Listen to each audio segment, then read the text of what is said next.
Tips and habits to make yourself healthy during winter. Number 1. Drink ginger water early in the morning in winter as it helps you to boost immunity, detoxify your body and makes your skin healthy, glowing and healthy. Number 2. Eat dry fruits like almonds, walnuts as it provide you nutrients that can boost your immunity and prevent winter illnesses. Number 3. Staying active during winters can help you take off your mind problems.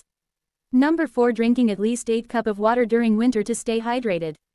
Number 5. Dress in multiple layers to adjust to changing temperature easily. Number 6. Wear gloves and socks to keep our hands and feet warm. Number 7. We should take proper vitamin D intake even if there is not enough sunlight, so you can add mushrooms, egg yolk, spinach etc. in your food. Number 8. We should drink soups like tomato soup, corn soup and mixed veg etc. soups in winters to nourish your body. Number 9. Exercise daily to make your body active. Number 10. Do meditation in winters as it may help you to uplift your mood, help you to adapt the season and managing stress. Thanks for watching. Do like, share and subscribe the video.